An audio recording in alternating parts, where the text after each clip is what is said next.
안녕하세요. 누린교회 성도 여러분, 서희성 목사입니다. 오늘도 하나님의 말씀으로 이 하루를 시작하는 여러분들에게 하나님이 주시는 기쁨과 행복이 넘치기를 축복합니다. 오늘 함께 나눌 하나님 말씀은 사도행전 23장 11절에서 13절 말씀입니다.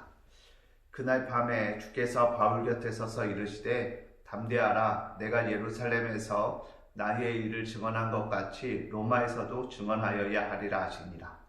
날이 샘에 유대인들이 당을 지어 맹세하되 바울을 죽이기 전에는 먹지도 아니하고 마시지도 아니하겠다 하고 이같이 동맹한 자가 40여 명이더라. 아멘.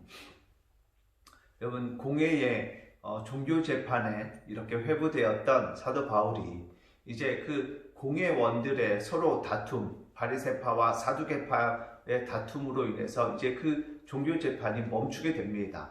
그래서 이제 그 군대에서 이렇게 사도 바울을 보호하여 그 공회에서 이렇게 꺼내게 되고 이제 다음 재판을 기다리게 됩니다. 그럴 때 그날 밤에 주님께서 나타나셔서 사도 바울에게 이렇게 말씀하십니다. 담대하라, 내가 예루살렘에서 나를 증언한 것 같이 로마에서도 증언하여야 하리라. 여러분, 지금 예루살렘에 있는 지금 사도 바울은 계속해서 자기의 어떤 그 재판의 자리마다 자기를 변호하는 것이 아니라 예수 그리스도를 증거합니다. 예수 그리스도에 대한 증언을 하지요. 그로 인해 많은 어려움을 겪고 있습니다. 그럼에도 불구하고 하나님께서는 지금 너가 이 예루살렘에서 나를 증언하고 있는 것처럼 이제 로마에서도 네가 증언할 것이다. 증언하여야 하리라고 말씀하십니다. 여러분, 지금 사도 바울에게 하나님의 계획을 말씀하십니다. 계획을 알려주십니다. 내 계획은 네가 지금 예루살렘에서 나를 증언하는 것 같이 너가 로마에 가서도 나를 증언하는 거야. 이게 내 계획이야 라고 말씀하십니다. 그리고 그 계획에 사도 바울은 어떻게 하나요? 동의합니다. 그 계획에 순종하지요. 그런데 문제는 오늘 본문에 보니까 유대인들이 당을 지어서 맹세합니다. 바울을 죽이기 전에는 먹지도 마시지도 않겠다라고 말하는 유대인들이 생겨났다는 것입니다. 그리고 이같이 동맹한 자가 40여 명이 되었다는 것입니다. 그러니까 바울을 죽이기 전에는 나는 먹지도 않겠다, 나는 마시지도 않겠다, 오직 나는 바울 죽이는데 힘을 쓰겠다라고 하는 사람들이 40여 명이나 생겨났습니다. 그리고 이제 이들이 계략을 세워서 이제 사도 바울을 죽이려고 이제 하나하나를 실행해 갑니다. 여러분, 지금 하나님의 계획은 사도 바울이 예루살렘에서 뿐만이 아니라 로마에 가서 복음을 증거하는 것이었습니다. 주를 증언하는 것이었습니다. 그런데 지금 그와는 반대로 이제 유대인들이 이 예루살렘에 있는 사도 바울을 죽이겠다고 지금 40여 명이나 작정하고 나섰습니다. 하나님의 계획하심과 또한 그와는 반대로 인간의 어떤 하나님의 계획하심에 반대되는 일들을 행하는 이 가운데 있는 사도 바울. 여러분, 사도 바울은 결국 어떻게 되나요?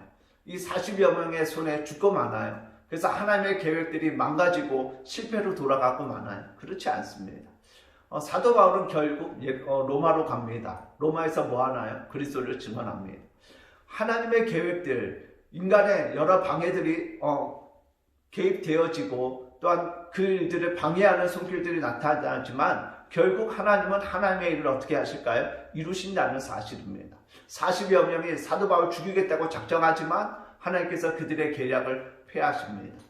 여러 가지 반대되는 일들이 나타나지만 하나님께서는 거기서 계속해서 사도 바울을 건지십니다. 보호하십니다. 그리고 로마로 보내십니다. 그곳에서도 하나님의 일들을 증언하게 만드십니다. 결국 사도 바울에 대한 하나님의 뜻, 사도 바울에게 말씀하신 하나님의 계획을 하나님이 직접 이루십니다. 누린 성도 여러분, 저와 여러분에게도 우리 살아계신 하나님의 계획이 있습니다. 뜻이 있습니다. 우리가 그 뜻에 순종하며 나아갈 때 그 뜻은 하나님이 이루십니다. 우리가 이루는 것이 아니라 하나님이 이루십니다. 우리가 하나님께 붙어있고 하나님께서 주신 말씀을 의지하고 끝까지 하나님을 신뢰하며 순종하며 걸어갈 때 여러 반대되어지는 일들이 나타나도 결국 하나님은 우리에게 하나님의 일들을 이루시고 성취하신다는 사실입니다. 오늘도 그 사실을 우리가 신뢰하고 믿으며 우리가 주님을 더욱더 신뢰하여 순종하면서 걸어가는 저와 여러분의 삶 되기를 소망합니다. 그럴 때 하나님께서 우리를 건지시고 우리를 세우시고 우리를 향한 하나님의 역사들을 성취하시는 줄 믿습니다. 오늘도 그 신실하신 하나님을 믿고 그분께 순종하여 하나님이 우리의 삶에 이루어내시는 하나님의 계획들, 역사들을 만나 누리는 저와 여러분 모두 되기를 예수님의 이름으로 간절히 축복합니다. 아멘.